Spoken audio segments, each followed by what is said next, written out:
Olá a todos, obrigado às pessoas que comentaram no último vídeo acerca do áudio, tá? Eu tô tentando melhorar um pouco a qualidade do canal, fazendo até os vídeos em tela maior, tá? Sem barra, tentando melhorar um pouco a qualidade, ainda mais agora que o notebook tá um pouco mais rápido, tá?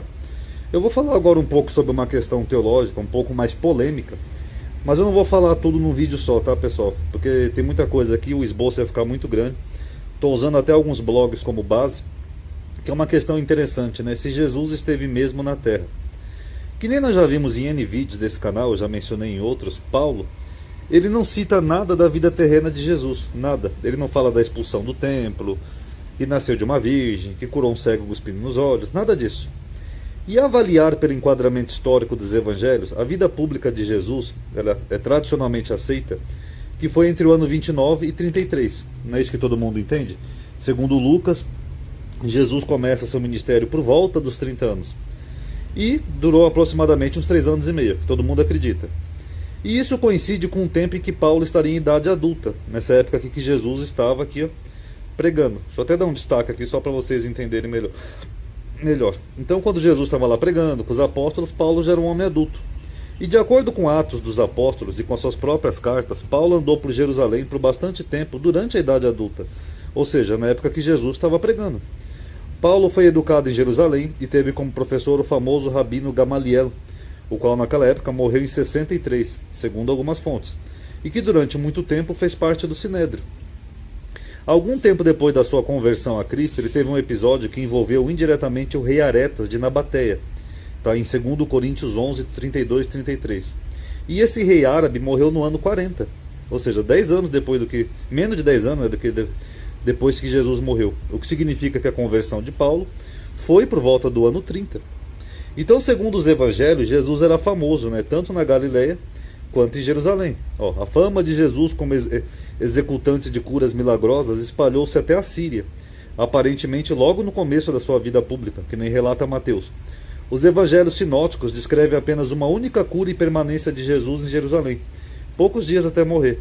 Mas, segundo João, foram várias viagens a Jerusalém. Então Jesus teve bastante vezes em Jerusalém. A sua entrada triunfal em Jerusalém atraiu a atenção das grandes multidões e incomodou até alguns fariseus da época, segundo os evangelhos. Cleopas, um dos viajantes no caminho para Emaús, insinua ao ressuscitado Jesus, sem reconhecer ele, que todos em Jerusalém conheciam Jesus. Você não soube o que aconteceu aqui, né? Que todos conheceram aquele que foi crucificado? Por outro lado, de acordo com Atos, Paulo exercia sua atividade em Jerusalém, antes da sua conversão a Cristo, como autoridade legal sob o comando do Sinédrio. É o que Paulo diz, que ele tinha cartas para perseguir a igreja, não sei o quê. E o Sinédrio condenou Estevão e Paulo supervisionou seu apedrejamento, e o do sumo sacerdote. Então, por que Paulo não conheceu Jesus quando esse causou distúrbio no templo lá, derrubou os cambistas e causou tudo aquilo? Até o sumo sacerdote ficou nervoso. Se Paulo era um homem que tinha até autoridade, né, que ele teve até presente na execução de Estevão, por que Paulo não viu isso, né, nessa data? Por que Paulo não soube nada sobre o julgamento de Jesus perante o Sinédrio, ou sobre os espetaculares fenômenos que aconteceram depois da crucificação? O véu do templo se rasgando, o suposto terremoto, o eclipse, etc. e tal. Por que Paulo, que escreveu cartas para comunidades tão distantes de Jerusalém, Roma, Grécia, Macedônia, Galácia, ele não fala nada desses episódios? Quando nosso Senhor foi crucificado, houve um eclipse, o véu do templo se rasgou em dois, nada. A resposta mais óbvia é que quando Paulo escreveu essas cartas, ainda não haviam os evangelhos. Mas aí fica uma outra questão. Já haviam essas histórias? Então analisem aí. E outros detalhes passam desapercebidos. Por exemplo, os irmãos do Senhor. O Evangelho segundo Marcos menciona 4 irmãos e 2 irmãs ou mais de Jesus, que ele só põe irmãs no plural, insinuando que eram filhos de Maria, ou do pai de Jesus, ou de ambos, enfim. Mas o autor de Hebreus tinha uma opinião diferente sobre quem eram os irmãos do Senhor. Pois tanto que santifica como que são santificados, vêm todos de um só. Por esta causa ele não se envergonha de lhes chamar de irmão. De quem que o autor de Hebreus está falando aqui? Da comunidade para quem ele está escrevendo. Como se todo mundo fosse irmão de Jesus. Dizendo, anunciarei o teu nome a meus irmãos, cantar-te-ei louvores no meio da congregação. O autor de Hebreus ensina que qualquer um poderia ser irmão de Cristo. Paulo, numa das suas cartas, exprimiu um parecer semelhante. Olha o que Paulo falou aqui em Romanos 8, 9.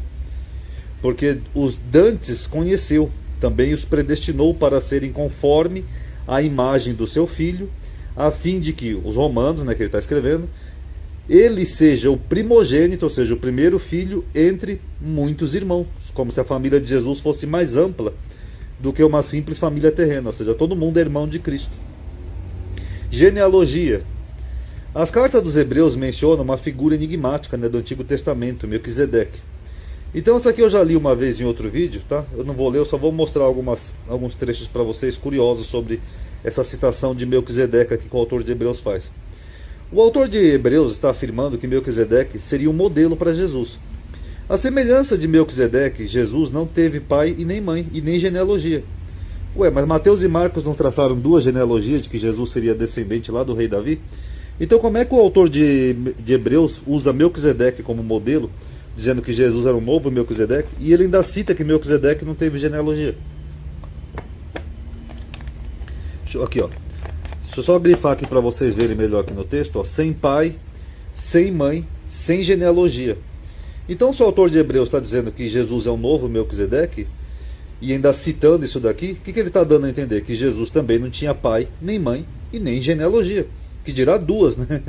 Como está lá no Novo Testamento. Então, esse autor faz com que as genealogias que os evangelhos de Mateus e Lucas apresentam pareçam ainda mais descabidas, né, no contexto do Novo Testamento. Para mais, esse autor entendia que Jesus nunca esteve na Terra. Isso aqui também é mais um ponto interessante, porque ele escreveu o seguinte, ó: ora, se ele estivesse na Terra, Jesus, nem seria sacerdote, havendo já os que oferecessem segundo a lei. Esse versículo de Hebreus aqui é até constrangedor para muitos teólogos, porque o autor está dizendo de uma forma indireta que ele não sabia que Jesus esteve na Terra. Se esse autor soubesse que Jesus tinha havido, um Jesus Nazareno que tinha andado recentemente pela terra, ele diria, quando ele esteve na terra não foi sacerdote. Mas não é o que ele diz, se ele estivesse na terra, nem seria sacerdote. Isso nos leva também a considerar o seguinte versículo 7, na sequência da equiparação entre Melquisedeque e Jesus. Porque aqui o autor de Hebreus ele faz uma comparação entre Melquisedeque e Jesus, dando a entender que Jesus seria o novo Melquisedeque, um novo sacerdote espiritual. O autor diz que Cristo não tem genealogia humana, mas procedeu ou provém da tribo de Judá, segundo uma interpretação imaterial das Escrituras judaicas. Se estas previam o Cristo a partir da descendência de Judá, então de alguma forma isso tinha que ser verdade, ainda que considerasse Cristo como uma criatura celeste, que é mais ou menos assim que o autor de Hebreus tem Jesus. O que o autor provavelmente queria dizer aos leitores é que Cristo foi revelado aos judeus e estes é que eram provenientes da tribo de Judá. Aí faria mais sentido esse versículo aqui, ó. Visto ser manifesto que nosso Senhor procedeu de Judá.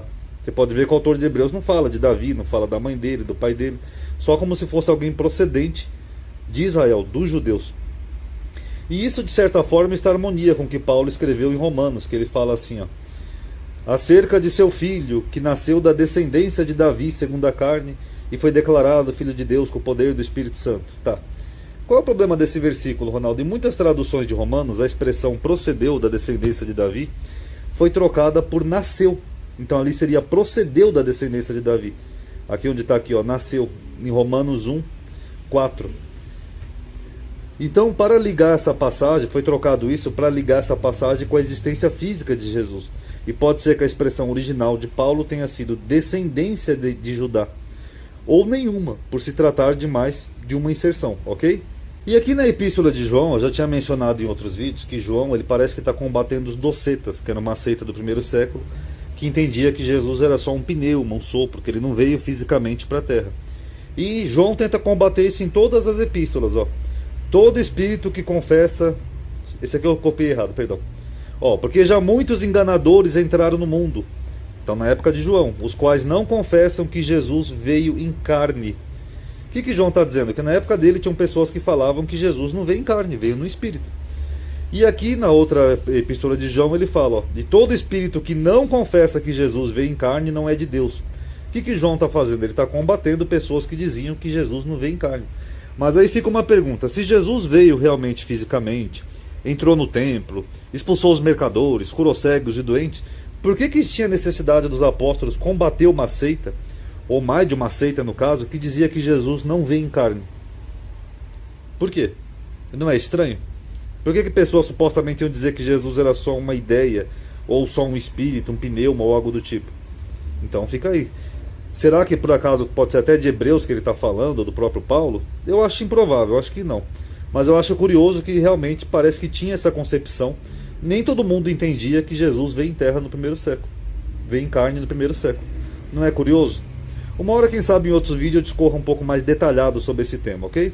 Obrigado aí por ter assistido, tire aí suas conclusões. Paz a todos.